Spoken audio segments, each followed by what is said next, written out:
Hello friends, कैसे हैं सब। स्वागत करता हूं अपने चैनल पर। और आज मैं आपको बताने वाला हूं बैंकिंग लॉ के बारे में, कुछ बैंक की हिस्ट्रीज और बैंक और फाइनेंशियल इंस्टीट्यूशन के क्या क्या काम होते हैं। तो शुरू करते हैं। सबसे पहले हम बात करेंगे भारत में बैंकिंग सिस्टम की। ब्रिटिश शासन से पहले हमारे देश में बैंकिंग सिस्टम था, पर वो बहुत अच्छे तरीके से इस्टेब्लिश नहीं था, जिसके कारण हमें अच्छे बैंकिंग सिस्टम की ज़रूरत थी। भारत में बैंकिंग सिस्टम का इतिहास। ब्रिटिश शासन से पूर्व भारत में बैंकिंग सिस्टम कुछ साहूकारों और कुछ जमींदारों द्वारा चलाया जाता था, जिससे गरीब और कुछ पीड़ित लोगों का उत्पीड़न किया जाता था।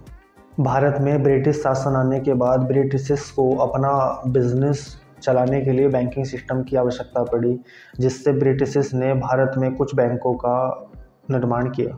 परंतु भारत का बैंकिंग सिस्टम अभी तक भी पूरी तरीके से ट्रांसपेरेंस और सही तरीके से चलने लायक नहीं था। 1947 में हमारा देश आज़ाद होने के बाद इंडियन गवर्नमेंट ने 1949 में बैंकिंग रेगुलेशन एक्ट बनाया, जिसके अंतर्गत पुराने काफ़ी बैंकों को मिलाकर कुछ राष्ट्रीयकृत बैंकों का निर्माण किया गया।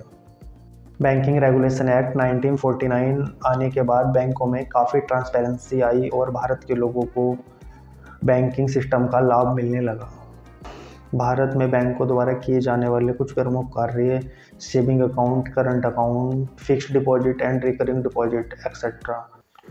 भारत में बैंकों का प्रमुख काम जनता से नकद स्वीकार करना और उनको ऋण मुहैया कराना होता है। RBI, reserve bank of India का मुख्य कार्य बैंकों को रेगुलेट करना और उनके लिए नीतियां बनाना है।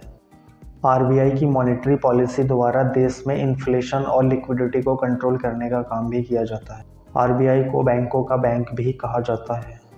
इंडियन बैंकिंग सिस्टम को और मजबूत करने के लिए वर्तमान सरकार ने कई कदम उठाए हैं।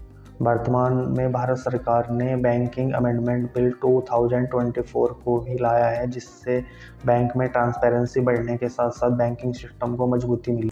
तो आज की वीडियो में इतना ही। मिलते हैं नेक्स्ट वीडियो में।